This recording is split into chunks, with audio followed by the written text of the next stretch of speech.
Friends, hope doing well. I'm Dr.Milind. So NICT May 2024 is done, and definitely we all have done a lot of hard work, and we have given our best, and let's hope for the positive result. And now we have the next big target, that is NEETPG 2024, that is coming. So I'm making this video just to help you with the final month, and this will be a little bit of long video, but trust me, this video will definitely help you a lot. So let's start today's video, and I'm sure all the tips and all the things that I'm going to talk today about will definitely be helpful for all of you. I know after the NICT 2024 there is there are a lot of thoughts in your mind, but let me put this positive thought inside you. Remember, see, you have been giving everything over the last few months. Now there is just 1 month between you and your dream. This month will definitely change your life forever, and you will definitely be living your dream life very soon. And I wish and I really hope you will be free from this brutal race that we have. And I hope and I wish that you don't have to study all the 19 subjects again. So let's start this last month with this positive thought. So how do you go ahead now? NICT is done, and definitely after writing a paper, now you have a first-hand experience that how things are happening. So let's make a final plan. So what we are going to do, we are going to divide our subject. A lot of students, they are asking me, sir, how should I plan my things, because now I have these many days left and I don't know which subjects to start with. So divide your subject into a strong subject and weak subject. Now either which is your strength, or you can use, I had in my past videos, I had shown you this chart. A lot of classes are also nowadays using this. So this is the target percentage in GTs of this subject you should have. For example, your anatomy, physio, your first and second prof subject, which are basically fact-based subject, you should have around 80 to 85%. In pediatrics of the ENT, around 70-75. Medicine, surgery, PSM, obs, which are very vast subjects, and it's not possible to get a higher accuracy. Even if you are 60 to 70, you can say they are your strong subjects. And in short subjects, again, they are fact-based subjects, so you can get an accuracy of 70 to 80. So whichever subject you have this percent of accuracy, you can define them as your strong subject. Okay, so for strong subject, you don't have to change your strategy, you have to go ahead with that. Now what to do with the weak subject if you are getting persistently like 50-60% in your first and second prof subject? So if you have seen my previous videos, so I divide subject into 3 parts: rank building, rank maintaining, and rank deciding subject. So what are the rank building? So you always wonder, a lot of students in NEETPG exam, they end up between 20,000 to 40,000 rank. They're not bad students. See, in the competition where we have more than 1.5 lakh students writing this exam, having a 40,000 rank is not a bad rank, but that rank is not going to fetch you a good seat. So what will give you a good seat? If you have a good command on your rank building subject. So remember, rank building subject are your basic sciences. So basically your anatomy, physio, biochemistry, pharma, patho, and micro are your rank building subject. So if rank building subjects are weak, you are getting a less percentage correct, revisit your notes, read your notes well, and give them the more time. See, trust me, strengthening your rank build subject will never be a waste. You will 100% end up in top 5 to 7,000 if your rank building subject are good. What are rank maintaining? So medicine, obs, gynae, PSM, and surgery, I call them rank maintaining. That means that if you are in the top, let's say 5 to 7,000, what will keep you in the top ranks? Like you will be there in the initial ranks. So these are your big subject. Now what is the problem with medicine and surgery? It's so vast that you cannot read it completely. So in my previous videos, I have shown and I have given the PDF about the high-yield topics and areas from these subjects. And not only me, there are a lot of classes, and you will find every classes they give these high-yield topics and areas. So you can go through that. And last the rank deciding subject. So if you want to be in like top 1,000, top 2,000, that will be given by your rank deciding subject. And what are your rank deciding subject? Are your short subject like your radio, your derma, ortho, psychiatry, because you'll get only 3-4 questions from them, but they're very easy, and if you can get them right, definitely you can be in the top ranks. Now if these subjects are weak, do last 5 years of PYQs, because see, you have limited time, you have already your notes, but your rank deciding subject you feel they are weak. So do your last 5 year PYQs, because see, medicine, they say that changes with time, but subject like ortho, anesthesia, you will not find a lot of changes in that. So a lot of questions, lot of topics do repeat from last 5 years. So do last year's PYQs for that, and that will definitely help you. Now coming to the next, I have already talked about how do you identify. Now make a daily schedule. See, I have given detailed planner in the past, but I'm going to give you the liberty to design your own schedule. I'm just going to give you one, the overview how it should be. So I will say in the last 1 month, start your day with the previous year questions. So that will give you an idea that how the questions are being asked and whether my brain is able to process them or not. In the INICT, a lot of you must have got this experience that I'm doing, sometimes I'm not able to remember things and I'm doing some silly mistakes. So if you do your practice well, if you practice your MCQs well, that will definitely help you and that will shape your day. After that, you read the theory of a major subject. So what is your major subject? Again, your rank building subject are your major subject. So go through them and whatever volatile, like for example, there are some embryology, some points from the embryology, some nerves you are forgetting again and again. Add that to a chart. Have a habit of making a chart. It's still not late. Take a paper and write facts on them. Like for example, most common cause. You are forgetting this most common cause. Write down it on a paper. In my room, I had around 50 to 60 charts when I was preparing. So whenever I used to get up, I will have just one glance of that chart. I will not even read it. But in exam, actually, I was able to see all the charts. There was such a strong visual memory that I had. Definitely, that you can add that in your preparation. See, this is the time where you should give your maximum. I'll say at least try to study as much as you can. 14 to 16 hours a day is something that we used to target. But do not forget to take at least 6 to 7 hours of sleep. Less than that is not acceptable. Don't compromise with your food. Don't compromise with your health. Take out 30 minutes each day. You have to take out, see, in exam, you have to recall whatever you have read. So what we used to do with our friend, like while going for a food, or I will just give a call to my friend and let's for 30 minutes, let's ask each other random questions. What is the most common cause of that? What is the most common cause of this? So this actually helps you. So you can play that game whenever you are free. See, instead of going through Instagram, instead of watching the Facebook, this is what something tell you will help you actually. And that will also create a bond with your friend, and that will help you in a lot of ways. Every day you have to do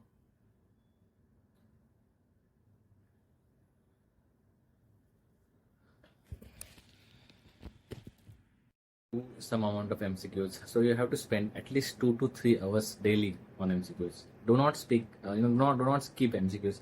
A lot of students, what they think that in the last month I should only focus on theory and MCQ. It might be a waste of time. You should not overdo it as well, but spend at least 2 to 3 hours daily on MCQs. So you divide your day, spend 7 to 9 hours daily on the major subject. That will be your rank building subject, and spend 3 to 4 hours on the short subjects like your orthopedics, radio, and psychiatry. So what happens when you combine two subjects, like ortho with anatomy, or radio with surgery, or let's say psychiatry with your physio? So that actually gives you satisfaction that you're finishing your subject. Like after 2 weeks, you might have finished just like 2 or 3 major subjects, but by that time you would have finished your 4 short subjects as well. So total subject that you have finished is around 7. So that gives you one satisfaction. Keep last 3 days, last 2 to 3 days for a mugging up charts and volatile topics. A lot of, like for example, the action of the eye muscles, like ocular muscles. So that is again very confusing, which muscle does what. So I had put on a chart, and I know that even if I try to spend time on remembering that, I'm going to forget it. So what I did, whatever these charts of volatile charts, I kept it for the last 3-5 days. I used to skip it while reading. Okay, I won't read it now, because even if I read it now, I'm going to forget it. So what I decided, I'll just go through that extensively during my last 3-5 days. So all extracurricular muscle actions, or like all these kits that we use in STDs, everything that I feel that was very volatile, I just kept it while reading, because I know there is no point in investing. I'm going to forget it in after 2-3 days. I kept it like for last 3-5 days. So keep all the volatile charts, volatile topics for the last few days, and that will definitely help you. And again, as I said, put the subject order. Now you want to start your reading again. Do the high yield subject first, that are your rank building, and do the weak subject first. You feel that your pharma is weak, your biochemistry is weak. Don't leave that. Don't keep it for the last. See what happens. As the exam will come close, you will be panicking. See, it's a human nature. No matter how much I say, relax, calm down, that's not possible. Even I was not able to sleep when I was writing my, when I was preparing for my exam. Before exam, I was also not able to sleep. I was also panicking all the time, crying all the time, trying to talk to someone, trying to reach my friends. It happens with all of us, and it's absolutely all right. So don't keep that things for the end. Keep low, Psychiatry, you don't getting a lot of questions from that. I think ophthalmology is also a subject where you get a lot of difficult questions.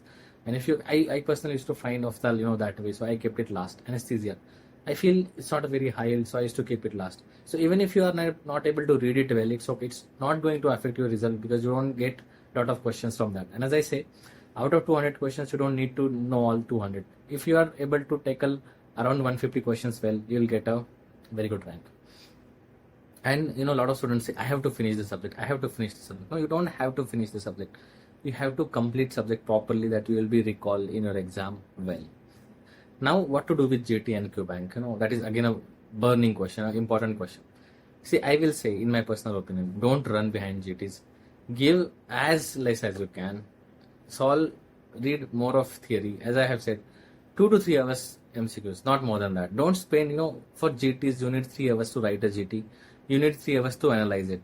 It takes a lot of time. In that time, you can read lot of stuff. And now as the exam is closer, a lot of students say, I want to practice. See, we wrote our 10th and 12th exam paper. Did we practice our 10th and 12th exam paper like before the board exam? No, we did not. We directly went and wrote and we did just fine. So don't worry about that. Don't fancy things like that. Now, what should be your target score? A lot of students, are thinking that I am not able to reach my score. I will say having a 140 to 150, even 130 to 140, I would say is a good score, because in your exam you are definitely going to get your best rank. See, in my experience, even I got my best rank in the real exam. The rank that I got in my aims and the rank that I got in NEETPG, I never got this rank in any of my grand tests. Similarly, the friends who prepared with me, same thing happened with them.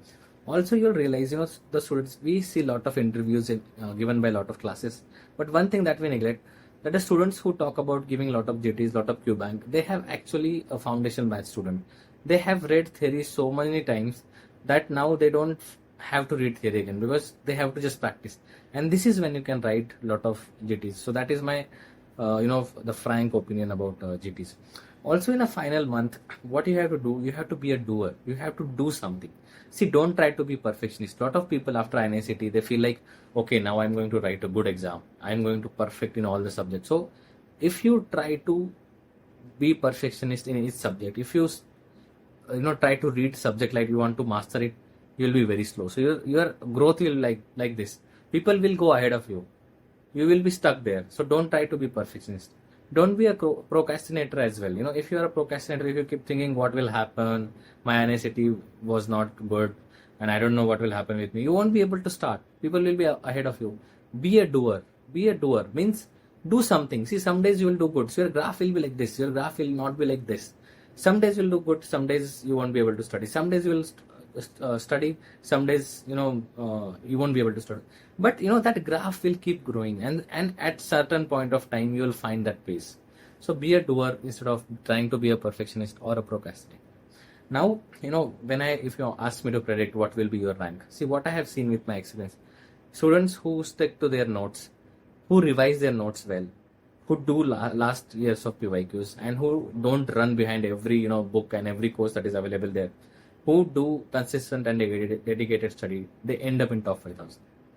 Now the students who do lot of silly mistakes, and the reason why they do a lot of silly mistakes is because they keep changing the sources. They have a good knowledge, but because of changing the sources, because of not doing your revision well, they end up in 5,000 to 50,000. So I'm not saying it's a bad rank, but still, somehow you feel like you have not done justice to the talent that you have.